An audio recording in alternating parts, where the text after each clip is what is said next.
Namaskar, my dear friends. Myself DLP, changing the way of daily learning platform. Welcome to all of you in the online session of production process, which is the parts of mechanical engineering. So, my dear friends, in the previous lecture, we have to discuss about single point turning tool geometry. हम लोगों ने previous lecture में single point turning tool के geometry के बारे में बहुत बेहतरीन ढंग से एनिमेशन वीडियो के साथ स्टडी किए थे।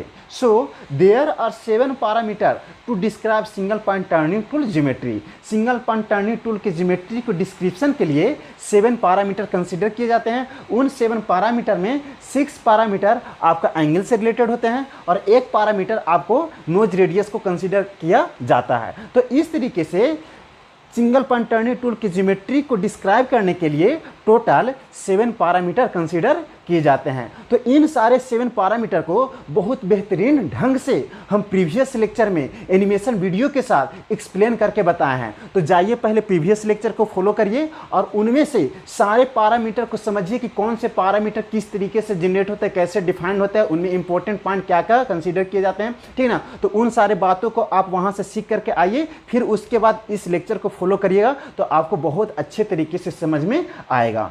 तो now in this session we will discuss about tool signature. तो हम इस सेशन में बात करने वाले हैं टूल सिग्नेचर टॉपिक के बारे में, which is very very important topic. ये बहुत इंपॉर्टेंट टॉपिक, बहुत इंपॉर्टेंट टॉपिक है। इससे रिलेटेड आपको सेमेस्टर एग्जाम में भी आपको पक्का है कि एक क्वेश्चन आपको देखने को मिलेगा ही मिलेगा। आपको समझिए कि यहाँ पे गछा हुआ कि एक क्वेश्चन आपको यहाँ से देखने को मिलेगा। तो इस लेक्चर को बहुत अच्छे तरीके से फॉलो करिएगा।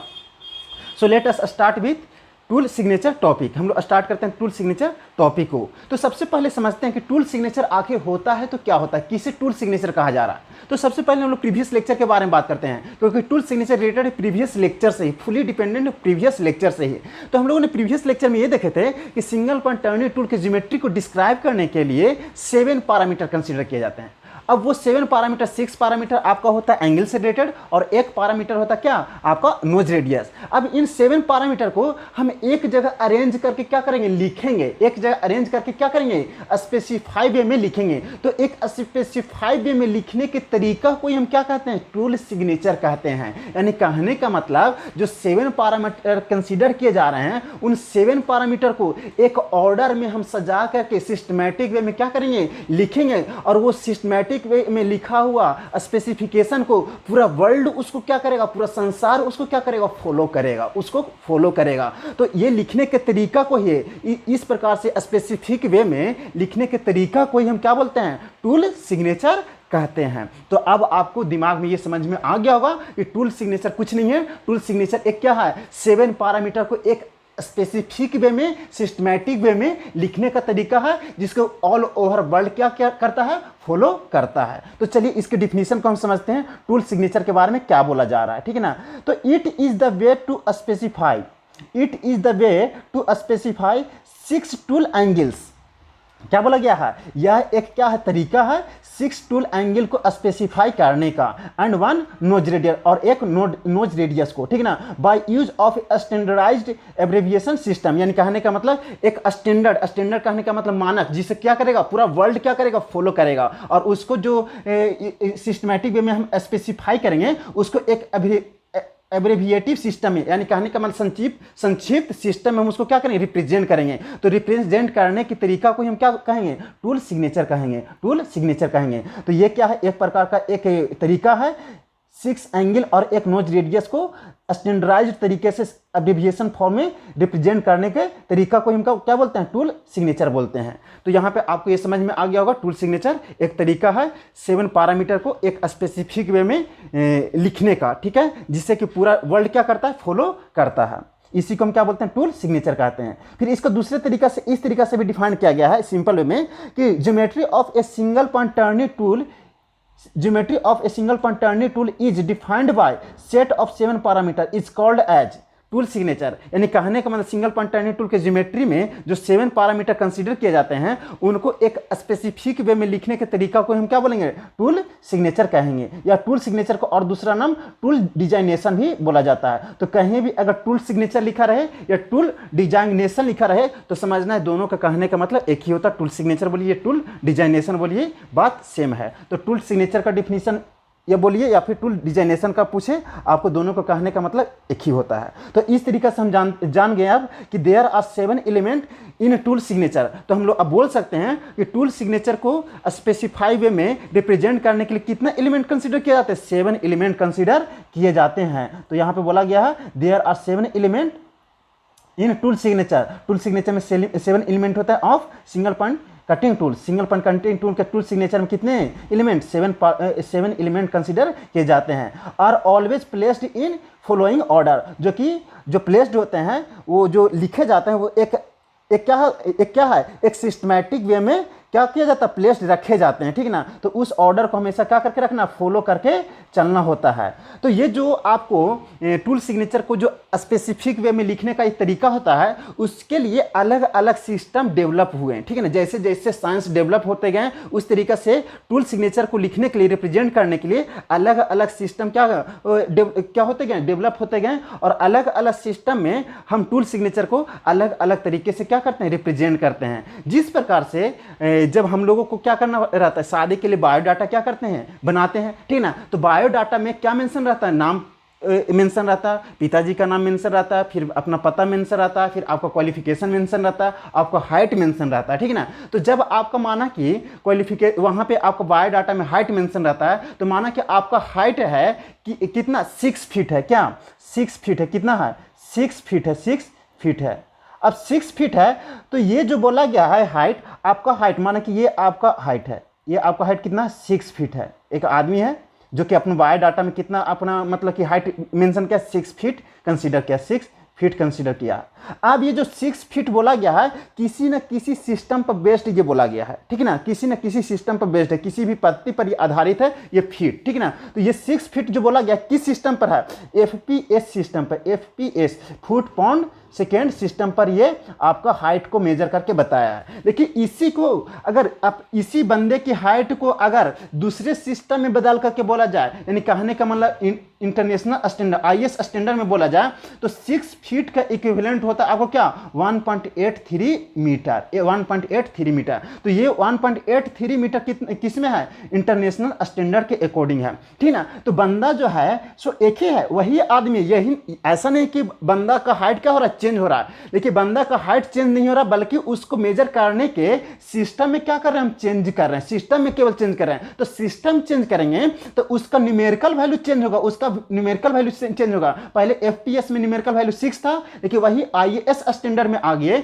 इंटरनेशनल स्टैंडर्ड में आ गए, तो उसका न्यूमेरिकल वैल्यू 1.83 मीटर आ गया। अब यही जो है दूसरे सिस्टम में चल जाएंगे, यानी कहने का मतलब CGS सिस्टम में, किसमें CGS सिस्टम में चल जाएंगे, CGS सिस्टम में चल जाएंगे तो CGS में सेंटीमीटर ग्राम सेकेंड होता है, ठीक ना। तो CGS में चलेंगे तो 1.83 मीटर को कितना बोलेंगे, 183 सेंटीमीटर बोलेंगे। यानी कहने का मतलब सिस्टम चेंज करने से बंदा वही है, उसका हाइट वही है, लेकिन सिस्टम चेंज करने से भाई उसका हाइट का जो न्यूमेरिकल वैल्यू है वो क्या हो रहा है, चेंज हो रहा है, ठीक है ना। तो उसी प्रकार से टूल सिग्नेचर को रिप्रेजेंट करने के लिए हम अलग अलग सिस्टम डेवलप किए, और अलग अलग सिस्टम में उसको हम अलग अलग नाम से हम क्या करेंगे, रिप्रेजेंट करेंगे 7 पैरामीटर को।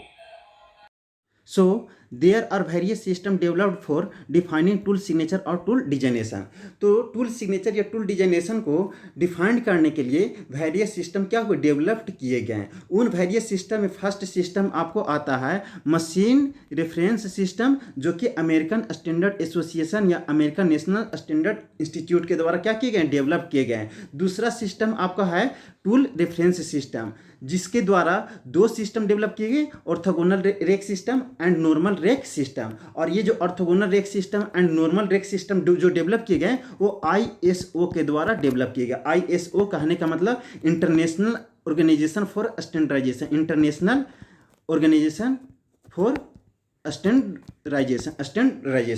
तो ये दोनों जो सिस्टम डेवलप किए गए ISO के द्वारा डेवलप किए गए। ISO का जो हेड क्वार्टर है वो कहाँ है, स्विट्जरलैंड जिनेवा में है, स्विट्जरलैंड जिनेवा में है। और इसका इस्टेब्लिशमेंट 23 फरवरी अप्रोक्स 23 फरवरी 1947, जिस समय मेरा देश क्या हुआ था, आज़ाद हुआ था, उसी समय ISO का क्या हुआ था, इस्टेब्लिशमेंट हुआ था। तो ये फर्दर एक्स्ट्रा नॉलेज आपको दे दिए।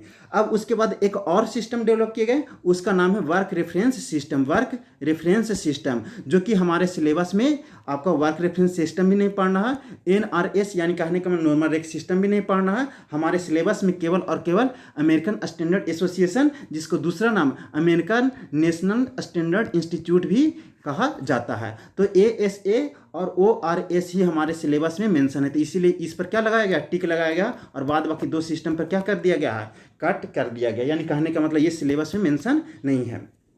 फिर भी इन दोनों में सबसे इंपॉर्टेंट जो है ASA है या फिर ANSI है। तो अधिकतर टाइम ASA से ही इसे क्या किया जाता है, पुकारा जाता है। तो आपको हमेशा समझना ASA से ही रिलेटेड ज़्यादा 99% केसेस में ASA से ही रिलेटेड क्वेश्चन पूछे जाते हैं। तो अब बात आता है कि एक सिस्टम के बाद दूसरा सिस्टम डेवलप क्यों किया गया। पहला सिस्टम जो है टूल सिग्नेचर को रिप्रेजेंट करने के टूल सिग्नेचर को रिप्रेजेंट करने के लिए पहला सिस्टम जो डेवलप किया गया वो अमेरिका के द्वारा डेवलप किया गया। तो भाई किसका इतना औकात हो गया कि अमेरिका डेवलप कर दे और उसके बाद और भी दूसरा कोई मतलब कि टूल सिग्नेचर के सिस्टम को क्या करे, डेवलप करे, ठीक है ना। तो इसका एक इनहेरेंट क्या था, प्रॉब्लम था। इसका छुपा हुआ एक अंतर में ये प्रॉब्लम था कि भैया मशीन रेफरेंस सिस्टम के द्वारा ए लॉट ऑफ कैलकुलेशन हम नहीं कर पा रहे थे। यानी कहने का मतलब बहुत सारे कैलकुलेशन हम नहीं कर पा रहे थे। यानी कहने का मतलब कि जब एक वर्कपीस से अनवांटेड मटेरियल को टूल के द्वारा रिमूव कर रहे थे, तो टूल के द्वारा रिमूव करने के बाद मशीनिंग टाइम कैलकुलेट होता है,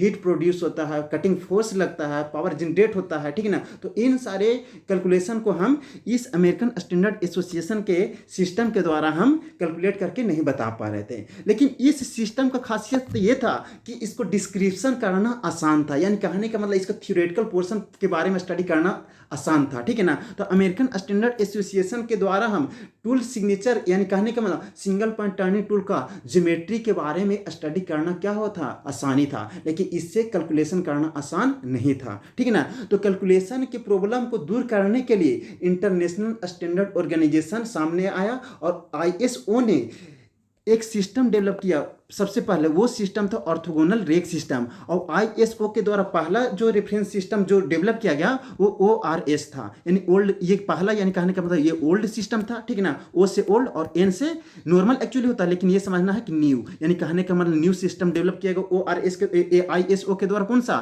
NRS, ठीक है ना। तो NRS नॉर्मल रेक सिस्टम जो है वो न्यू सिस्टम डेवलप किया गया किसके द्वारा, ISO के द्वारा। और ORS यानी कहने का मतलब old orthogonal rake system develop किया गया ISO के द्वारा, जो कि क्या था, ओल्ड था। तो ये दोनों जो है से अलग अलग है, और ASA या फिर ANSI दोनों जो है से एक ही है, ठीक है ना। तो यहाँ पे कंफ्यूज नहीं होना, यहाँ ASA और लगा दिया गया है। क्या लगा दिया गया है, ASA और ANSI लगाया गया है, ठीक है ना। तो यानी कहने का ये दोनों एक है और ये दोनों क्या अलग अलग है। ये जो है से ओल्ड सिस्टम है और ये न्यू सिस्टम है, लेकिन दोनों डेवलप किए गए हैं किसके द्वारा, इंटरनेशनल स्टैंडर्ड ऑर्गेनाइजेशन के द्वारा। यानी कहने का इंटरनेशनल ऑर्गेनाइजेशन फॉर स्टैंडर्डाइजेशन के द्वारा, ठीक है ना।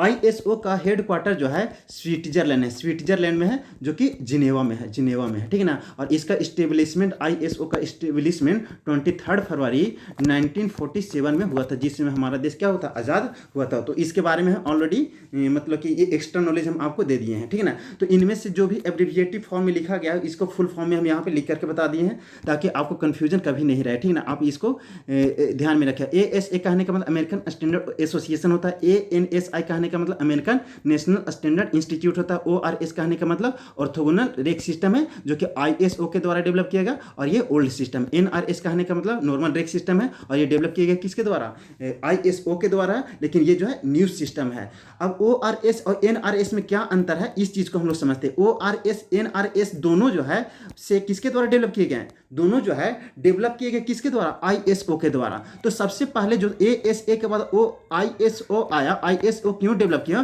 क्योंकि ASA में प्रॉब्लम ये था कि इसमें a lot of calculation not required था, यानी कि बहुत सारे कैलकुलेशन हम नहीं कर पा रहे थे जरूरी के चीज़ों को, ठीक है ना। तो उस कैलकुलेशन को, उस प्रॉब्लम को सोल्व करने के लिए ISO सामने आया और उसने जो है ऑर्थोगोनल रेख सिस्टम डेवलप किया, और जिससे कि a lot of कैलकुलेशन क्या हुआ, आसानी से होना शुरू हो गया, ठीक है ना। तो टूल रेफरेंस सिस्टम के द्वारा हमें कैलकुलेशन करना क्या होता है, कटिंग टूल के मतलब कि कैलकुलेशन करना क्या होता है, आसान होता है। लेकिन ASA के द्वारा कटिंग टूल के कैलकुलेशन करना क्या होता है, डिफिकल्ट होता है। ASA के द्वारा हम क्या करते हैं, उसको डिस्क्राइब कर सकते हैं, वर्णन कर सकते हैं। जैसे कहने का मतलब अभी तक जितने भी कटिंग टूल का पैरामीटर के बारे में स्टडी कर रहे थे, जितने भी पार्ट्स के बारे में स्टडी कर रहे थे, नोमेनक्लेचर के बारे में स्टडी कर रहे थे, तो जितने भी पैरामीटर आए, जितने भी टर्म आए, जितने भी नोमेनक्लेचर आए, सारे जो रिलेटेड है, सारे जो डिस्क्राइब किए जाते हैं, वो किसके द्वारा किए जाते हैं, ASA के द्वारा किए जाते हैं। किसके द्वारा? क्योंकि ये थ्योरेटिकल पोर्शन है, ठीक है ना। तो ये जो थ्योरेटिकल पोर्शन आसानी से सोल्व करता है कौन सा सिस्टम, ASA के द्वारा। यहाँ पे कहीं भी आपको मैथमेटिकल कैलकुलेशन नहीं देखने को मिल रहा था, ठीक है ना। तो मैथमेटिकल कैलकुलेशन नहीं देखने को मिल रहा था, तो ASA के द्वारा सारा जो है टूल ज्योमेट्री क्या डिफाइन किया गया, या टूल के पार्ट्स को, नोमेनक्लेचर को क्या डिफाइन किया गया है। तो आपको ये समझ में आ गया होगा कि आपको दो लेक्चर पहले बताया गया, वो दोनों लेक्चर जो है वो किसके बेसिस पे डिफाइन किया गया है, कौन से सिस्टम के द्वारा, अमेरिकन स्टैंडर्ड एसोसिएशन सिस्टम के द्वारा क्या किया गया, डिफाइन किया गया। वहां पे आपको ORS का, ऑर्थोगोनल रेख सिस्टम का कोई भी रिस्पॉन्स नहीं है, ठीक है ना। तो ORS का रिस्पॉन्स कहां पे मतलब कि ये होता है हेल्प, तो इसका होता है ए लॉट ऑफ कैलकुलेशन में, जब कैलकुलेशन करना होता है। और इसका कैलकुलेशन से रिलेटेड आपको यहाँ पे सिलेबस में मेंशन नहीं है, ये आपको बीटेक के फर्स्ट ईयर में स्टडी करना, वहां पे स्टडी करना है, ठीक है ना। फिर भी इससे रिलेटेड जो टूल सिग्नेचर डिफाइन किए गए हैं, उसके ऑर्डर को हम क्या करेंगे, वर्णन करेंगे, ठीक है ना। तो इसका कहने का मतलब ये हो गया। तो आगे यहाँ पे बताया गया है, क्या बोला गया है, मशीन रेफरेंस सिस्टम। देखिए हिंदी में लिखने के बजाय ये है भैया, ये चीज़ आपको कहीं देखने को मिलेगा नहीं। ये जो है एक्सपीरियंस के द्वारा बहुत सारे बुक्स, अलॉट ऑफ बुक्स को स्टडी करने के बाद, मंथन करने के बाद, ये सारे टर्म को हम क्या किए हैं, निकाल करके लाएं, ताकि आपको कन्फ्यूजन क्या करे, दूर करे, ताकि आपको ज़्यादा से ज़्यादा नॉलेज आपको आ सके, ठीक है ना। तो यहाँ पे हिंदी में लिखने के पीछे रीजन यह है, ये नहीं कि मतलब मेरे को इसका इंग्लिश नहीं आता, ठीक है ना। इसको हिंदी में लिखने का वजह यह है कि आप इसको सेमेस्टर में कहीं भी इससे रिलेटेड नहीं आएगा, लेकिन इसका अंडरस्टैंडिंग डेवलप करना क्या है, जरूरत है। और जो चीज फीलिंग आपको हिंदी से आता है, वो फीलिंग आपको इंग्लिश से नहीं आता, इसीलिए हमको यहाँ पे हिंदी में इसको क्या किए, वर्णन किया। तो सारे बात को यहाँ पे मेंशन कर दिए हैं, ठीक है ना, अभी समझा चुके हैं, तो उसी को यहाँ पे लिख दिए हैं। मशीन रेफरेंस सिस्टम का मेन डिसएडवांटेज यह है कि इस सिस्टम में कैलकुलेशन करना डिफिकल्ट होता है। अभी बताएं, मशीन रेफरेंस सिस्टम में कैलकुलेशन करना क्या होता है, डिफिकल्ट होता है। जब मेटल कटिंग करेंगे वर्कपीस से, तो क्या होगा, कितना हीट प्रोड्यूस हुआ, कितना फोर्स लगेगा, कितना पावर कंज्यूम होगा, ये सारे कैलकुलेशन हम मशीन रेफरेंस सिस्टम से नहीं कर सकते। ये सारे बात को हम बता दिए हैं अभी, ठीक ना। अतः इन सारे प्रॉब्लम को, इन सारे पैरामीटर को, कैलकुलेशन को सिंप्लीफाई करने के लिए एक नया सिस्टम डेवलप किया गया। उस सिस्टम को कौन सा सिस्टम बोला गया, ऑर्थोगोनल रेख सिस्टम, जो कि ISO के द्वारा क्या किया गया, डेवलप किया गया। और ये पूरे वर्ल्ड इसको क्या करता है, फॉलो करता है, जब कैलकुलेशन रिक्वायर्ड होता है कटिंग टूल में तब, ठीक है ना। तो अभी एक बात आपको बताना भूल गए कि ORS और NRS में क्या अंतर है, क्यों NRS आया। तो ORS में ये था कि कैलकुलेशन तो मतलब सोल्व कर दिया, कैलकुलेशन जो रिक्वायरमेंट था वो तो सोल्व कर दिया, लेकिन ORS ये सोल्व करके नहीं बताया कि भैया जब आपका कटिंग टूल क्या हो जाएगा, बिगड़ जाएगा, उसको बहुत लंबे समय तक यूज करिए तो वो खराब होगा ना। अब वो जब खराब होगा तो उसको क्या करना पड़ेगा, ठीक करना पड़ेगा। और ठीक करने के लिए वहां पे क्या है, एक वर्कर है, तो वर्कर के पास इतना स्किल नहीं होता ना कि वो जो है एक इंजीनियर का काम कर सके, ठीक है ना। तो उसके पास क्या लॉट ऑफ नॉलेज नहीं है, जिससे कि वो क्या करे, कटिंग टूल को क्या करे, वो कैलिब्रेट कर पाए, यानी कहने का मतलब सुधार कर पाए। तो इससे रिलेटेड मतलब ISO ने पुनः एक क्या आया, उसके सामने एक समस्या आया। तो इस समस्या का समाधान पहले ही कर दिया कि भैया हम एक सिस्टम ऐसा क्यों ना बना दे जिससे कि आपको वर्कर का भी कठिनाई न हो और उसको कैलिब्रेट करना पड़े, तो उस सिस्टम से रिलेटेड आसानी से हम क्या कर पाए, उसको मतलब कैलिब्रेट करने के दौरान भी हम इस सिस्टम को फॉलो करके हम क्या कर सकते हैं, उसको सही कर सकते हैं,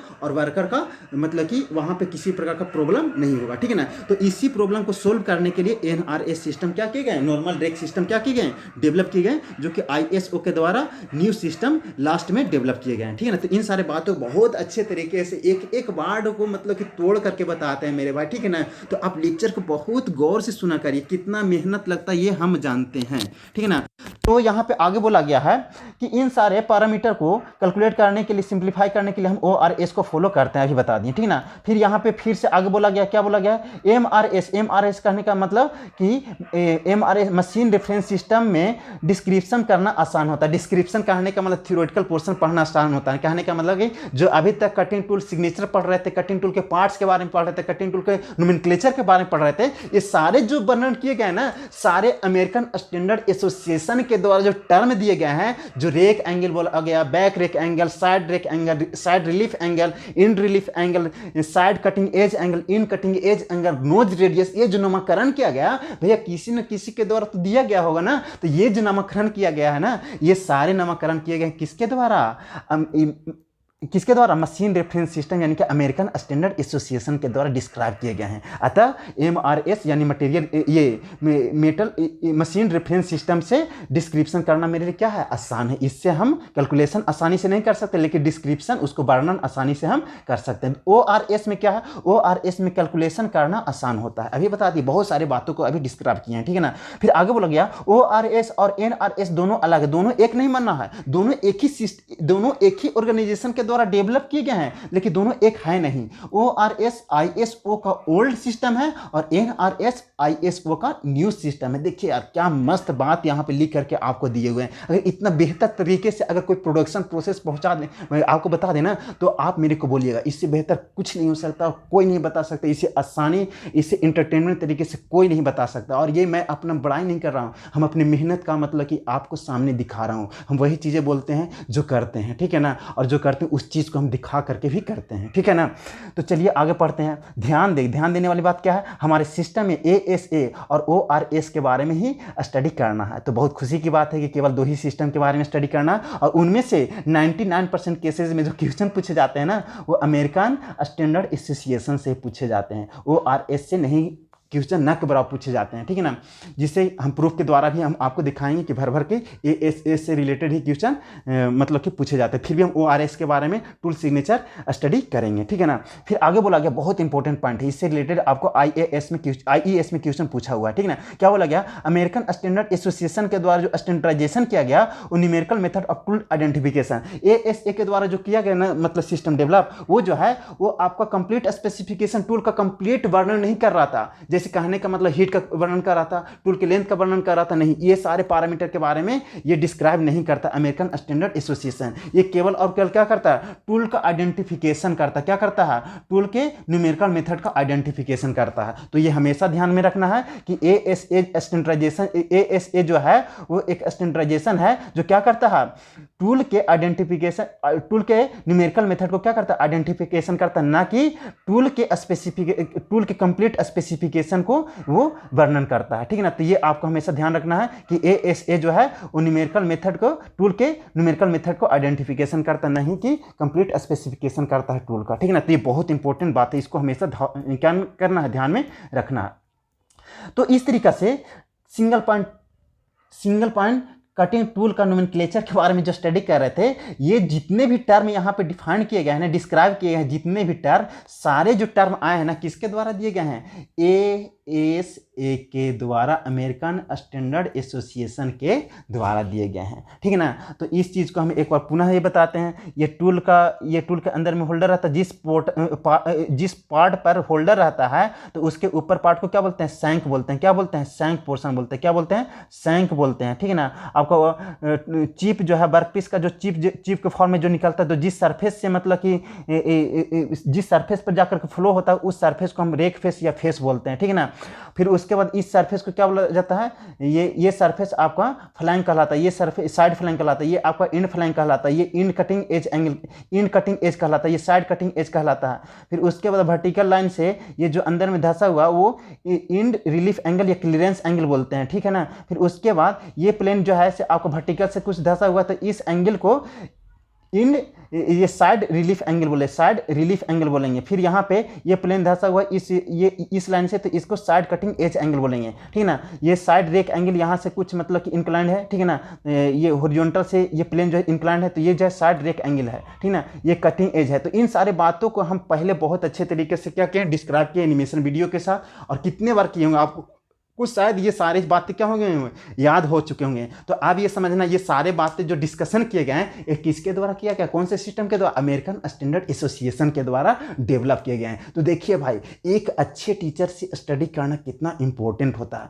ये कि हर चीज़ को ना आपके सामने उसके हिस्ट्री को खोल करके रख दिए, ठीक है ना, उसके पार्ट पार्ट को हम खोल करके रख दिए, ठीक है ना। और इतना आसानी से कोई बता नहीं सकता, इतना डिस्क्राइब नहीं कर सकता। बोरिंग क्यों लगता है भैया, इसके बारे में लोग डेप्थ नॉलेज नहीं रखते, इतना सारा बात ही नहीं जानते ताकि आपको वो बता सके, ठीक है ना। तो इतना करने के लिए बहुत ना ए लॉट ऑफ नॉलेज की रिक्वायरमेंट होता है, बहुत मेहनत करना पड़ता है। ये लेक्चर तैयार करने के लिए आपको तो शायद 1 घंटा का लेक्चर मिलेगा, लेकिन इतना करने के लिए ना किस तरीके से रिप्रेजेंट करना है, किस तरीके से किस चीज़ को बताना है ताकि आपको हर बातें क्या लगे, आसान लगे। ये प्रोडक्शन है ना, हर किसी के बस की बात नहीं होता पढ़ाना। पहले जो है इसको पढ़ाना लोगों के लिए क्या होता था, डिफिकल्ट होता था, नहीं पढ़ा पाते थे लोग, क्योंकि ये जो है बहुत बोरिंग है। लेकिन हम जब से मतलब इस चीज़ को पढ़ाना शुरू किया ना, एक इंटरटेनमेंट के साथ पढ़ाएं। कभी भी किसी को ये नहीं लगा ना कि हम एक बोरिंग पेपर पढ़ रहे हैं, बोरिंग पेपर पढ़ रहे हैं, इससे कोई रिलेटेड मतलब ज़िंदगी में है ही नहीं, ठीक है ना। तो ये सारा कुछ रिलेटेड जैसे इसी से है मेरे भाई, ठीक है ना। तो हम इस पर यहाँ पे ज़्यादा टाइम लॉस नहीं करेंगे, आगे बढ़ते हैं, ठीक है ना। 3 सारे पार्ट्स के बारे में आप लोग जानते हैं, लेकिन अब ये समझ में आ गया कि इतना में जितना भी नोमेनक्लेचर है कौन से सिस्टम के द्वारा डिफाइन किया गया है, अमेरिकन स्टैंडर्ड एसोसिएशन के द्वारा डिफाइन किया गया है। तो आप बता है टूल सिग्नेचर को हम किस तरीका से एक स्पेसिफिक वे में क्या करें, अरेंज करके लिखेंगे। तो सबसे पहले आपको जो है 3 सिस्टम डेवलप किए, उन सिस्टम में अपना 2 सिस्टम ही सिलेबस में। पहला है कौन सा सिस्टम, अमेरिकन स्टैंडर्ड एसोसिएशन, जिसको कि अमेरिकन नेशनल स्टैंडर्ड इंस्टीट्यूट के द्वारा दिया गया, ठीक ना। तो इसके अकॉर्डिंग टूल डिजाइनेशन कैसे किया गया या टूल सिग्नेचर कैसे डिफाइन किया गया, ठीक है ना। तो इसके द्वारा सबसे पहला जो टूल ज्योमेट्री का पहला जो आता है पैरामीटर, वो आता है रेक आता है। सबसे पहले क्या आता है, रेक आता है। Back rake angle alpha B से रेक एंगल को किससे डिनोट करते हैं, रेक एंगल को अल्फा से, रेक एंगल को अल्फा से, रिलीफ एंगल को गामा से, एंड कटिंग एज एंगल को सी से डिनोट करते हैं, ठीक है ना। अब इसमें सफिक्स आ जाए, सफिक्स कहने का मतलब कि ये प्रीफिक्स, सॉरी यहाँ पे प्रीफिक्स लिखा हुआ, सफिक्स यहाँ लिखना चाहिए, सफिक्स कर दीजिए, सफिक्स, ठीक है ना। सफिक्स अगर एस आ जाए तो कहना है कि अल्फा से तो रेक एंगल, तो एस से कहने का मतलब कि साइड रेक एंगल। अगर बी आ जाए तो कहना है बी से बैक रेक एंगल, ठीक है ना। उसी प्रकार से एस आ जाए तो ये रिलीफ गामा से रिलीफ होता है, एस से साइड, तो साइड रिलीफ एंगल। अगर ई आ जाए तो क्या, गामा ई आ जाए तो कहने का मतलब इंड रिलीफ एंगल। और सी ई आ जाए तो ई से इंड हुआ और सी से कटिंग एज एंगल हुआ, तो इंड कटिंग एज एंगल। और सी एस आ जाए तो साइड कटिंग एज एंगल। तो इस तरीके से 6 पैरामीटर एंगल का हो गया, और एक नोज रेडियस को आर से डिनोट करते हैं। तो इन सारे 6 एंगल और एक नोज रेडियस को एक सिस्टमैटिक वे में लिखने का तरीका है। यानी कहने का मतलब दुनिया पलट जाए, लेकिन टूल सिग्नेचर के लिखने का तरीका जो है से आपको कभी नहीं बदलेगा। आपको जो है एक स्टैंडर्ड के द्वारा, ये अमेरिका के द्वारा, अमेरिकन स्टैंडर्ड एसोसिएशन के द्वारा दिया गया है। तो सबसे पहला टूल सिग्नेचर के लिए पहला पोजीशन पर जो एंगल आता है वो कौन सा, अल्फा बी से back rake angle, alpha S से side rake angle, gamma E से इंड रिलीफ एंगल, और गामा एस से side relief angle, C E से इंड कटिंग एज एंगल, और सी एस से side cutting edge angle, R से nose radius. तो इस सारे पहले पोजीशन पर कौन आएंगे, ए एस ए के द्वारा पहले पोजीशन पर क्या आएंगे, अल्फा बी। दूसरे पोजीशन पर क्या आएंगे, अल्फा एस। तीसरे पोजीशन पर क्या आएंगे, गामा ई। चौथे पोजीशन पे क्या आएंगे, गामा एस। 5th पोजीशन पे क्या आएंगे, सी ई, यानी कि साइड कटिंग एज आएंगे। और 6ठे पोजीशन पे क्या आएंगे, सी एस। और लास्ट पोजीशन 7वें पोजीशन पे क्या आएंगे, आर, यानी कहने का मतलब नोज रेडियस आएंगे। तो ये सारे का पोजीशन क्या है, फिक्स है। ये नहीं कि अल्फा एस पहले आ जाएगा, अल्फा बी बाद में आएगा, ऐसा नहीं। पहले अल्फा बी आएगा तो अल्फा बी आएगा, और दूसरे पोजीशन पर अल्फा एस आएगा तो अल्फा एस आएगा, गामा ई आएगा तो गामा ई 3rd पोजीशन पे, 4th पोजीशन पे गामा एस रहेगा तो गामा एस रहेगा, 5th पोजीशन पे आपका सी ई रहेगा तो रहेगा, 6th पोजीशन पे सी एस रहेगा तो रहेगा, और लास्ट पोजीशन 7th पोजीशन पे कितना कौन रहेगा, आर रहेगा तो रहेगा। तो ये आपका अमेरिकन स्टैंडर्ड एसोसिएशन के द्वारा टूल डिजाइनेशन या टूल सिग्नेचर को इस तरीके से डिस्क्राइब किया गया, ठीक है ना। तो ये समझ में आ गया। अब यहाँ पे घेरा लगाने के पीछे रीजन ये है कि इसको अब याद रखना कि इसको एक ऑर्डर में कैसे याद रखेंगे। तो ये दो का पेयरिंग, यानी कपल जो रहते हैं वो अपोजिट नेचर के रहते हैं, ठीक है ना, और वो पेयर में रहते हैं। तो पेयर में लगाएंगे तो दो एंगल रहेंगे। तो पहला 2 एंगल में पहला जो है वो रेक से रिलेटेड होगा, किससे, रेक एंगल से। दूसरा रिलीफ से, और तीसरा कटिंग एज एंगल से। तो रेक में कितने, एक बैक रेक और दूसरा साइड रेक, तो पहले बैक और उसके बाद side.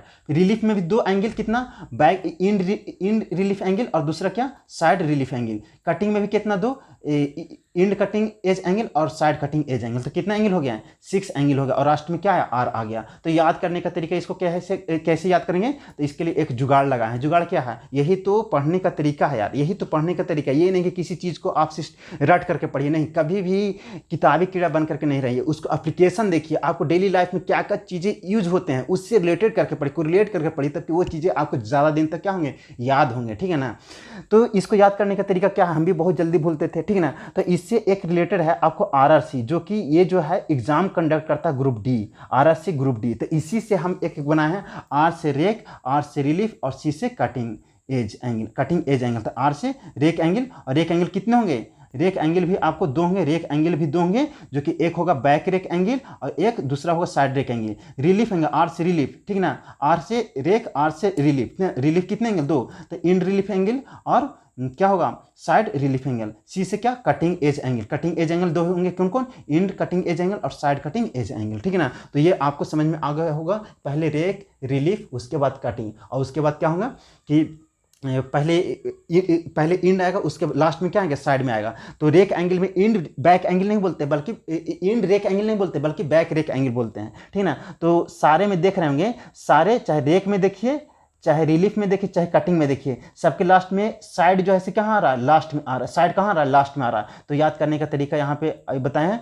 To remember easily follow the rule. Rule कैसे फॉलो करना है, आर आर सी से पहले लिखो, आर आर सी, आर से रेक, आर से रिलीफ और सी से कटिंग एज एंगल, ठीक है ना। और ये सारे एंगल किस में है, डिग्री में हमेशा रहें, किस में, रेडियन में नहीं, डिग्री में समझने हैं, ठीक है ना। फिर उसके बाद सारे आर में भी साइड लास्ट में आएगा, इस आर में भी लास्ट में आएगा, इस सी में भी लास्ट में आएगा, यानी side rake angle, side relief angle, relief angle के लास्ट में cutting, side cutting edge angle, side cutting edge में, कटिंग एज में लास्ट में आएगा, ठीक है ना। तो side will come in last, side जो है कहाँ आएगा, लास्ट में आएगा। साइड जो है हर किसी में क्या आएगा, लास्ट में आएगा। साइड जो है हर किसी में लास्ट में आ रहा है। तो ये याद करने का तरीका, आरआरसी, और साइड कहाँ रखना है, लास्ट में रखना है, ठीक है ना। फिर उसके बाद फिनिश विथ किससे, नोज रेडियस, किससे फिनिश करना है, नोज रेडियस। और वहाँ पे जो नोज रेडियस है वो आपको इंच में भी हो सकता है, कभी कभी मिलीमीटर में भी हो सकता है, तो इससे कंफ्यूज नहीं है, वहाँ पे मेंशन रहेगा आपको यूनिट, ठीक है ना।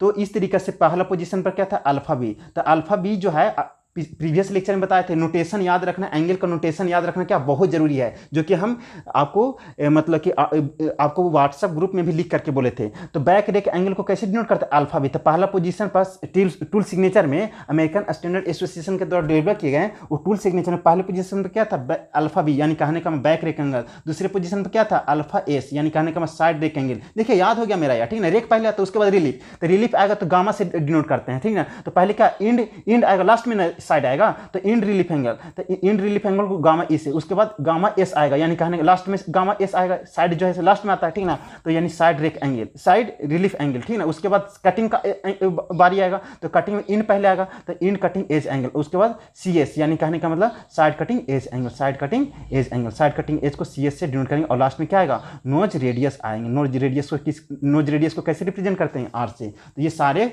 एब्रेविएशन सिस्टम को, एब्रेविएशन फॉर्म को यहाँ पे पूरे अच्छे तरीके से लिख करके हम रिप्रेजेंट कर दिए हैं। अब इससे रिलेटेड हम एक क्वेश्चन देख लेते हैं, हम अपने द्वारा लिखे हैं, ये tool signature are follow as order this this this. अब इसमें देखिए ये फॉलो ऑर्डर के टूल सिग्नेचर का ये ऑर्डर है। तो यहाँ पे न्यूमेरिकल वैल्यू, ये पहला पोजीशन अल्फा बी का होता है, दूसरा पोजीशन अल्फा एस का, तीसरा पोजीशन गामा ई का, चौथे पोजीशन गामा एस का, फिफ्थ पोजीशन गामा ई का, और सी ई का, और सिक्स पोजीशन सी एस का, और लास्ट पोजीशन आर का होता है, ठीक है ना। तो सारे यहाँ पे ये आपको रिप्रेजेंट करके, अब पूछेगा कोई भी कि बैक रेक एंगल का वैल्यू कितना है, तो 10 डिग्री, और साइड रेक एंगल का value 12 degree, end relief angle का वैल्यू 5 डिग्री, ये साइड रिलीफ एंगल का वैल्यू 7 डिग्री, फिर आपका इंड कटिंग एज एंगल का वैल्यू 15 डिग्री, और सी एस का वैल्यू यानी कि साइड कटिंग एज का वैल्यू कितना, 30 डिग्री, और कहा नोज रेडियस कितना है टूल सिग्नेचर के अकॉर्डिंग, तो 0.1 मिलीमीटर। तो यहाँ पे बोला गया है, सारा इसका आंसर सोल्यूशन में लिख करके हम दे दिए हैं कि जो ऑर्डर रहेगा 10 डिग्री किसको, बैक रेक एंगल, क्योंकि 10 डिग्री पहले पोजीशन पर है,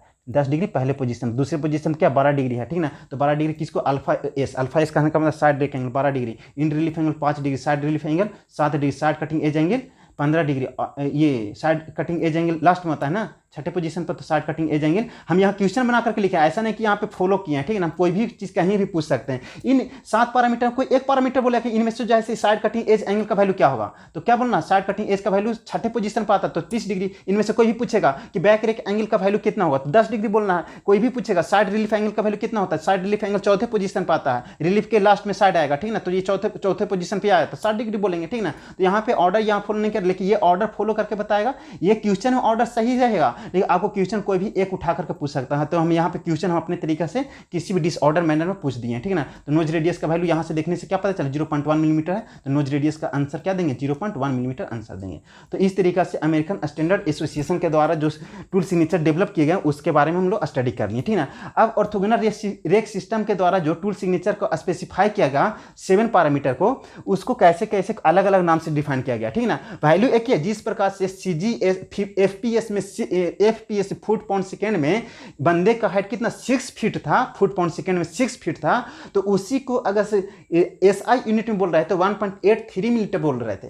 बंदा वही है, उसका हाइट एक ही है, न्यूमेरिकल वैल्यू अलग अलग सिस्टम में जा करके क्या हो रहा है, चेंज हो रहा है। तो उसी प्रकार से अलग अलग सिस्टम में जाएंगे तो उसका नाम क्या हो जाएगा, चेंज हो जाएगा। तो ऑर्थोगोनल रेक सिस्टम जो डेवलप किए गए आईएसओ के द्वारा डेवलप किए गए, इंटरनेशनल स्टैंडर्ड ऑर्गेनाइजेशन के द्वारा डेवलप किए गए, ठीक है ना। तो इनका नाम जो है अलग अलग हुआ। तो पहले पोजीशन पर जब रहेगा तो उनको हम क्या बोलेंगे, आई बोलेंगे, दूसरे पोजीशन पर अल्फा, और तीसरे पोजीशन पर गामा, चौथे पोजीशन पर गामा 1, और पांचवें पोजीशन पर सीई, छठे पोजीशन पर लैम्डा, और लास्ट पोजीशन पर नोज रेडियस ही होता है, ठीक है, नोज रेडियस ही होता है, ठीक ना। तो ये पैरामीटर को यहाँ पे हर ऑर्डर में क्या करना, याद रखना। इसमें करना कि ORS में पहले पोजीशन पर आई क्या रिप्रेजेंट करता है, आई जो है इंक्लाइनेशन एंगल रिप्रेजेंट पड़ता है। दूसरे पोजीशन पर अल्फा क्या रिप्रेजेंट करता है, अल्फा रिप्रेजेंट करता है ऑर्थोगोनल रेक एंगल्स को रिप्रेजेंट करता है। गामा तीसरे पोजीशन पर आता है, गामा तीसरे पोजीशन किसको रिप्रेजेंट करता है, साइड रिलीफ एंगल को। चौथे पोजीशन पर गामा 1 है, तो चौथे पोजीशन पर गामा 1 है, इन रिलीफ एंगल को रिप्रेजेंट करता है। और पांचवें पोजीशन पर क्या है,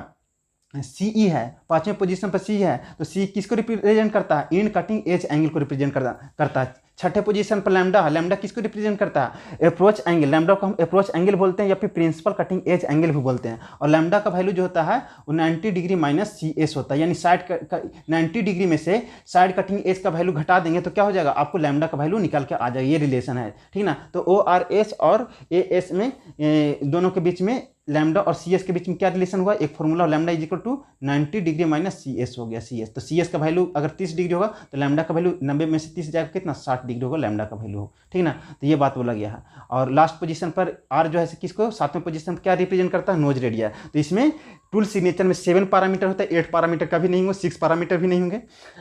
फिर आगे बोला गया, नोट में बहुत इंपॉर्टेंट बात बोला गया है कि मशीनिंग ऑपरेशन जब करते हैं, मशीनिंग करते हैं तो मशीनिंग कितने टाइप्स के होते हैं, 2 टाइप्स के मशीनिंग होते हैं, ऑर्थोगोनल मशीनिंग और तीसरा ऑब्लिक मशीनिंग होता है। तो ऑर्थोगोनल मशीनिंग में क्या होता है, क्या होता है, कटिंग एज और फिर कटिंग स्पीड के बीच में एंगल कितना होगा, 90 डिग्री होता है, ठीक ना। तो यहाँ पे बोला गया है कि ऑर्थोगोनल कटिंग के लिए जो इंक्लिनेशन एंगल होता है, ऑर्थोगोनल क्या बोला गया, ऑर्थोगोनल कटिंग के लिए जो इंक्लिनेशन एंगल होता है, ऑर्थोगोनल कटिंग के लिए जो इंक्लिनेशन एंगल होता है, आई जो होता है वो 0 डिग्री के बराबर होता है। यानी कहने का मतलब पहले पोजीशन पर अगर 0 बोला गया है तो कहने का मतलब यहाँ से ये समझ में आएगा कि ये जो है कौन सा कटिंग ऑपरेशन है, और ये कौन सा ऑर्थोगोनल कटिंग है, ऑर्थोगोनल कटिंग है, ठीक ना। अगर यहाँ पे 0 inclination angle other than 0 degree हो जाए, नॉट इक्वल टू 0 डिग्री हो, तो हम समझ लेंगे ओब्लिक कटिंग है। यानी कहने का मतलब एक बात ये समझ में आएगा कि ORS सिस्टम से ये समझ में आएगा कि कोई वर्कपीस पर किस प्रकार का मशीनिंग ऑपरेशन परफॉर्म हो रहा है। यानी कहने का मतलब ओब्लिक कटिंग हो रहा है कि ऑर्थोगोनल कटिंग हो रहा है। यानी कहने का मतलब इंक्लिनेशन एंगल अगर 0 डिग्री है तो समझ जाएंगे ऑर्थोगोनल कटिंग है, और अगर 0 डिग्री नहीं है तो समझ जाएंगे ओब्लिक कटिंग है। यानी आई का वैल्यू 0 रिप्रेजेंट करता है किसको, ऑर्थोगोनल कटिंग को, आई का value not equal to 0 represent करेगा ऑब्लिक कटिंग। तो ये बात बोला गया है यहाँ पे। फिर आगे बोला गया है सबसे इंपॉर्टेंट बात, जो कि 2 बूंद जिंदगी के लिए, ठीक है ना। जो पोलियो हम लोग पीते हैं तो क्या बोला जाता है, 2 बूंद जिंदगी के लिए, जो कि आपको क्या कर सकता है, जिंदगी को संवार सकता है। एक बात और ध्यान रखना, यहाँ पे क्या लिखे हैं, यहाँ पे ये इसलिए लिखे हैं कि ये खून में घुसना चाहिए, क्योंकि आपके खून के रगों में चलना चाहिए, ठीक है ना, तब जा करके आपको क्या होगा, शिव जी का ये मंत्र है, ये जो आपका ऑर्डर जो है, ये मंत्र है alpha b alpha s gamma e gamma s c e c s r जो है, ये क्या है, एक शिव जी का क्या है, मंत्र है। अगर इसको आप याद रखोगे तो आपको नौकरी लगना जल्द क्या है, पक्का है, नौकरी लगना तय है। तो इस चीज़ को हमेशा क्या करना है, एक मंत्र आपको पढ़ना है, alpha b alpha s gamma e gamma s c e c s r, ठीक है ना, इस सीक्वेंस में आपको क्या करना है, याद करके रखना है। तो सबसे इंपॉर्टेंट पॉइंट यहाँ पे क्या है कि अब बात आता है कि ORS में भी 7 सिस्टम डिफाइन किए गए हैं, और फिर यहाँ पे भी आई जो है से डिग्री में रहेगा, ए भी डिग्री में रहेगा, ए भी डिग्री ए भी डिग्री ए भी डिग्री ए भी डिग्री ए भी डिग्री, अब सारे डिग्री में रहेंगे, और यहाँ पे रेडियस है, वहाँ पे भी रेडियस है, तो सारे डिग्री में रहेंगे, तो हम कैसे समझ पाएंगे भाई कि ये जो स्पेसिफिकेशन जो डिफाइन किए गए लिखे गए हैं वो ORS सिस्टम है का है कि मतलब AS है का है, ठीक ना। तो ये बातें हम हिंदी में लिखे हैं बहुत अच्छे तरीके से, और ये बातें आपको बुक्स में नहीं लिखे मिलेंगे मेरे भाई, ठीक है ना। तो हम आपके इंपॉर्टेंस को समझते हैं, मेरे इंपॉर्टेंस आप समझो या नहीं समझो, लेकिन हम आपके इंपॉर्टेंस को समझते हैं कि आपको दर्द कहाँ कहाँ होगा, ठीक है ना। तो हम उस दर्द को, हम नहीं चाहते ना कि आप उस दर्द को झेलो, हम उस दर्द को हम झेल कर क्या है तो आपको क्या दे, खुशी दे, आपको एक सुख दे, ठीक है ना। तो इसलिए हम यहाँ पे इस चीज़ को अपने भाषा में, टूटी फूटी भाषा में रिप्रेजेंट किए हैं। इसका कहने का मतलब ये नहीं कि मेरे को इंग्लिश नहीं आता, इंग्लिश में रिप्रेजेंट कर सकते थे, लिख सकते थे, लेकिन फीलिंग आना चाहिए, ठीक है ना। पहली बार ये है ना कि डिप्लोमा में लोग सर यूज करते हैं क्या, क्या फील होना चाहिए, ठीक है ना। तो यहाँ पे बोला गया है कि how to identify tool signature describe in which system, यानी कहने का मतलब जो टूल सिग्नेचर जो डिस्क्राइब किया गया है किस सिस्टम के अंतर्गत आएंगे, उसको कैसे हम आइडेंटिफाई करेंगे। तो ये जो है से आपके लिए क्या है, रामवान है, क्या है, रामवान है, रामवान है। 2 बूंद जिंदगी के लिए, तो 2 बूंद आप पी लीजिए, आपको हमेशा के लिए समस्या क्या हो जाएगा, सोल्व हो जाएगा, हमेशा के लिए समस्या सोल्व हो जाएगा, ठीक है ना। तो बहुत खुशी से बहुत सुंदर अक्षरों में हिंदी में आपको यहाँ पे लिखे हैं, पहला नोट बात क्या लिखे हैं, अगर छठे पोजीशन पर का एंगल, अब बात आता है छठे पोजीशन पर का एंगल क्या है, तो ORS में क्या था, ORS में लैम्डा था, ORS में छठे पोजीशन पर क्या है, लैम्डा, छठे पोजीशन पर क्या है, लैम्डा है, छठे पोजीशन पर क्या है, लैम्डा है, ठीक है ना। और ASA में छठे पोजीशन पर क्या है, CS है, छठे पोजीशन पर देखो CS है। तो जब आपको छठे पोजीशन पर जो एंगल है उस एंगल का मान 0 से 30 डिग्री, क्या बोले, 0 से 30 डिग्री के बीच पाया जा रहा है, तो हम समझेंगे कि वो टूल सिग्नेचर जो है ना, या टूल डिजाइनेशन है, वो किस सिस्टम में किया गया, अमेरिकन स्टैंडर्ड एसोसिएशन या अमेरिकन नेशनल स्टैंडर्ड इंस्टीट्यूट के द्वारा डिस्क्राइब किए गए हैं, ठीक है ना। तो इसका पहचानने का तरीका है, छठे पोजीशन पे एंगल देखिए, आपको इधर उधर मुंह नहीं मारना है, केवल कहाँ जाना है, सीधे छठे पोजीशन पे एंगल को जाकर के कूद जाइए वहाँ पे, और वहाँ देखिए कि एंगल का वैल्यू 0 से 30 डिग्री के बीच में है या नहीं। अगर है तो उसको बोल दीजिए कि ये टूल सिग्नेचर किसके द्वारा दिया गया है, अमेरिकन स्टैंडर्ड एसोसिएशन ASA के द्वारा दिया गया है, ठीक है ना। रूल 2 क्या करें, अगर छठे पोजीशन पर के एंगल का मान अगर 60 से 90 हो जाए, 60 से 90, आपको 45 भी नहीं रहेगा, कभी याद रखिएगा 45 डिग्री नहीं रहेगा, 50 डिग्री नहीं रहेगा कितना के बीच में, 60 से 90 के बीच में, तो समझ जाइएंगे कि उसके बीच में कौन सा सिस्टम में डिफाइन किया गया है, ORS में डिफाइन किया गया है। तो बोला गया यहाँ पे अगर छठे पोजीशन पर के एंगल का मान 60 से 90 के बीच में हो तो समझेंगे कि टूल सिग्नेचर ORS सिस्टम में क्या किया गया, डिस्क्राइब किया गया है। तो इस तरीके से मेरा थ्योरेटिकल पोर्शन क्या होता है, इंड होता है। अब हम इस चीज़ को हम क्वेश्चन के द्वारा क्या करते हैं, कुछ अपना क्या कॉन्फिडेंस बिल्ड करते हैं, ताकि मेरा क्या हो, एक अपने आप में कॉन्फिडेंस आए, ठीक है ना। तो इंपॉर्टेंट पॉइंट करवाए, इंपॉर्टेंट कुछ क्वेश्चन करवाएं ताकि आपको कॉन्फिडेंस आए, ब्रांडेड क्वेश्चन करवा रहे हैं, ठीक है ना यार, एक ब्रांडेड क्वेश्चन करो, अच्छे क्वेश्चन करो, ताकि आप में एक कॉन्फिडेंस आए कि नहीं जो लौंडा पढ़ाया हमको ना एक अच्छे लेवल का नॉलेज हमको दे करके गया है, ठीक है ना। तो टूल सिग्नेचर इज, अब टूल सिग्नेचर क्या है, एक स्पेसिफिक वे में रिप्रेजेंट करने का तरीका है टूल ज्योमेट्री को, ठीक है ना। और ये जो करता है वो कंप्लीट आपका स्पेसिफिकेशन टूल का नहीं करता, बल्कि क्या करता है, आइडेंटिफिकेशन करता है टूल का, न्यूमेरिकल मेथड के टूल का आइडेंटिफिकेशन करता है। तो tool signature is a numerical method of identification of the tool, यही बात हम आपको बताए थे। फिर आगे बोला जा रहा कि the plane of the tool, केवल प्लेन को करता है नहीं, ये का complete specification of the tool कि कहाँ करता है, उसके लेंथ के बारे में बताता है, टूल का विड्थ क्या है यहाँ पे बताया गया, 6 एंगल के बारे में बोला गया, 1 नोज रेडियस के बारे में बोला गया, कहाँ पे आपका टूल सिग्नेचर में लेंथ के बारे में बोला गया, विड्थ के बारे में बोला गया नहीं, तो ठीक है ना। तो यहाँ पे कंप्लीट स्पेसिफिकेशन भी नहीं करता, बी भी गलत है, प्लेन के बारे में नहीं बताता है, ठीक है ना। फिर उसके बाद associated with the tool manufacturing, यानी कहने का मतलब टूल जो मैन्युफैक्चरिंग होता है उससे एसोसिएटेड होता है, टूल सिग्नेचर नहीं, ठीक ना। तो इसके लिए ऑप्शन डी भी गलत हो जाता है। ऑप्शन कौन सा, ए इज करेक्ट होगा 100%, ठीक ना। तो ऑप्शन ए क्या होगा, करेक्ट होगा। फिर आगे बोला जा रहा है, इसरो में पूछा क्वेश्चन क्या, कटिंग टूल हैविंग, ये cutting tool having tool signature this, एक कटिंग टूल है उसका टूल सिग्नेचर इस प्रकार से एक ऑर्डर में डिस्क्राइब किए गए हैं। और यहाँ पे 1 2 3 4 5 6 सॉरी 1 2 3 4 5 6 7 पैरामीटर है। तो यहाँ पे कटिंग टूल का ये कटिंग टूल का क्या टूल सिग्नेचर यहाँ पे दिए गए हैं। तो यहाँ पे सारे एंगल किस में है, डिग्री में है। सारे एंगल किसको हमें समझना है, डिग्री में समझना। हम पहले बोले कि एंगल जिसमें किस में होता है, अगर मेंशन में नहीं रहे तो समझना है किस में, न्यूमेरिकल वैल्यू लिखा रहे तो समझना है 6 जो है आपका एंगल है वो डिग्री में है, और लास्ट वाला मिलीमीटर में है, लास्ट वाला मिलीमीटर में है या इंचेज में होता है, ठीक ना। तो यहाँ पे मेंशन नहीं तो समझना है कि ये इंचेज में है और ये डिग्री में है। तो किसके बारे में बोला गया कि द साइड रेक एंगल, तो रेक एंगल अल्फा होता है, और अल्फा साइड जो होता है सेकेंड पोजीशन पे साइड आता है, ठीक ना। तो दूसरे पोजीशन पर साइड रेक एंगल होगा, तो दूसरे पोजीशन पर साइड रेक एंगल कितना है, 9 डिग्री, यानी कि ऑप्शन बी इज करेक्ट। मारो और निकलो। तो इस तरीके से आपको ऑप्शन बी इज करेक्ट होगा, 9 डिग्री। फिर इसमें देखिए IES इंडियन इंजीनियरिंग सर्विसेज में पूछा गया 1993 में। इन ASA system, American standard association system में बोला गया है टूल नोमेनक्लेचर जो है इस प्रकार से दिया गया है, और यहाँ पे मिलीमीटर बोला गया है, नोज रेडियस किस में, मिलीमीटर में बोला गया है। वहाँ पे कुछ भी नहीं मेंशन है तो समझ जाए कि वो इंचेज में है, ठीक है। कुछ भी नहीं रहा है तो इंचेज में, और एंगल यहाँ पे आपको डिग्री कुछ नहीं मेंशन किया है तो समझ जाना ये किस में है, डिग्री में है। तो कह रहा है किसके बारे में, साइड रेक एंगल। फिर बोल दिया किसके बारे में, साइड रेक एंगल। तो साइड कितने पोजीशन पर आते हैं, साइड रेक एंगल दूसरे पोजीशन पर। RRC कहने का रेक रिलीफ कटिंग, तो रेक तो पहले आएगा, तो रेक में साइड कहाँ, लास्ट में, तो दूसरे पोजीशन पर, पहले पोजीशन पर बैक आएगा, दूसरे पर साइड, तो दूसरे पोजीशन पर कितना, 6 डिग्री, तो 6 degree, option B is correct. B क्या होगा, करेक्ट होगा। फिर आगे क्वेश्चन देखते हैं। फिर कह रहा है tool signature is specified for a single point cutting tool in American system में इसको क्या करिए, टूल सिग्नेचर को स्पेसिफाई करिए एक ऑर्डर में, ठीक ना। तो कह रहा है कि व्हाट, ये ऑर्डर में रिप्रेजेंट किया गया है, तो कह रहा है what is the angle 12 represent. तो कह रहा है 12 यहाँ पे क्या रिप्रेजेंट करेगा। देखिए यार, बार यहाँ पे 12 जो है जितने भी आ रहे सेकेंड पोजीशन के बारे में ही पूछा जा रहा है। तो यहाँ पे 12 जो है कितने पोजीशन पे है, 12 जो है आपको सेकेंड पोजीशन पर, सेकेंड पोजीशन पर अल्फा से रिलेटेड रहता है और सेकेंड पर एस आता है, ठीक ना।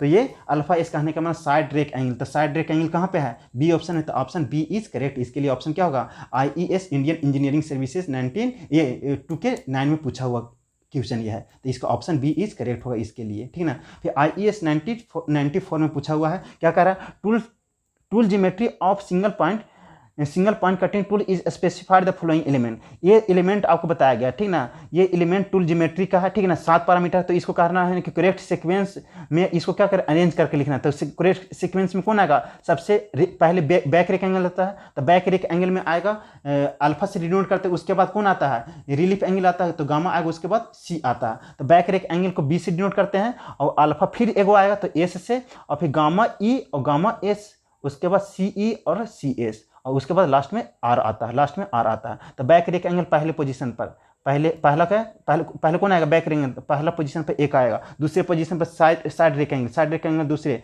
फिर उसके बाद इंड रिलीफ एंगल होता है। इंड रिलीफ एंगल कौन से पोजीशन पे, छठे पोजीशन पर, उसके बाद तीसरे पोजीशन पे 6 वाला आएगा, और चौथे पोजीशन पे क्या होता है, साइड रिलीफ एंगल। तो साइड रिलीफ एंगल कौन सी जगह पे है, 5वें पर है, तो उसके बाद ये चौथे पोजीशन में 5 वाला आया। फिर उसके बाद क्या आता है, कटिंग एज एंगल, तो इंड कटिंग एज एंगल पहले आएगा, तो इंड कटिंग एज एंगल कौन सी जगह पे है, तीसरे पोजीशन, यानी 3 होगा। फिर उसके बाद साइड कटिंग एज एंगल, तो साइड कटिंग एज एंगल का पोजीशन कौन है, 4, यानी कि 4 आएगा। उसके बाद कौन होगा, लास्ट में नोज रेडियस 7वें पोजीशन पर। तो 12 65 34 7, 12 65 34 7, 12 65 34 7, 12 65 34 7, 12 65 34 7 किस में आ रहा है, बी में ऑप्शन आ रहा है, तो बी ऑप्शन क्या होगा, करेक्ट होगा। तो इस तरीक़ा से आपको बहुत ही बेहतरीन ढंग से आपका टर्निंग का हर टॉपिक को हम बहुत अच्छे तरीके से 0 लेवल से लेकर के आपको टॉप मोस्ट लेवल तक समझाने का प्रयास किए हैं। तो this is all about turning operation perform on lathe machine. तो लेथ भी आपका क्या हुआ, अच्छे तरीके से कंप्लीट होता है। तो कन्वेंशनल मशीनिंग आपको यहाँ पे क्या होता है, इंड होता है। So the end of the chapter number 1 lathe, यानी कहने का मतलब इस प्रकार से आपको क्या हुआ, चैप्टर नंबर 1 जो लेथ से रिलेटेड था वो क्या होता है, इस तरीका से कंप्लीट होता है। आपको कैसा लगा chapter number 1? Please give me feedback about chapter number 1। पहला चैप्टर नंबर का फीडबैक लिखिए और एक बार कम से कम देखो यार, हम अभी तक लेक्चर बनाते कभी भी आपको ये नहीं बात बोले हैं कि ये चैनल को सब्सक्राइब और फिर लाइक किया करो, ठीक है ना, हम ये कभी नहीं बोलते। तो ये अपना ह्यूमिनिटी अपना थोड़ा दिखाना है कि आपको क्या बनता है, हम कितना मेहनत करते हैं आपके लिए, किसी चीज़ को कितना इजीली रिप्रेजेंट करते हैं, इस चीज़ को समझो। हम अपना 10 घंटा जो है ना अगर दूसरे जगह पढ़ते ना तो मेरे को बेनिफिट होता है, लेकिन वो चीज़ आपको वर्णन करने, आपको समझाने के लिए ना बहुत ज़्यादा लॉट ऑफ नॉलेज हमको गेन करना पड़ता है, बहुत सारे बुक्स पढ़ने पड़ते हैं, तब जा करके हम इतना ईजिली आपको क्या कर पाते हैं, दे पाते हैं नॉलेज को, ठीक है ना। तो प्लीज़ इतना के लिए थोड़ा सा सपोर्ट किया करो, ठीक है ना, लाइक कम से कम किया करो ताकि हमें भी लगे कि नहीं लाइक मिल रहा है तो लोगों को अच्छा लग रहा है, पसंद आ रहा है। तो चलिए आज का लेक्चर यहीं एंड करते हैं, लेथ कंप्लीट होता है अच्छे तरीके से। Thank you so much for watching with DLP। अब नेक्स्ट लेक्चर हम लोग पढ़ेंगे ड्रिलिंग।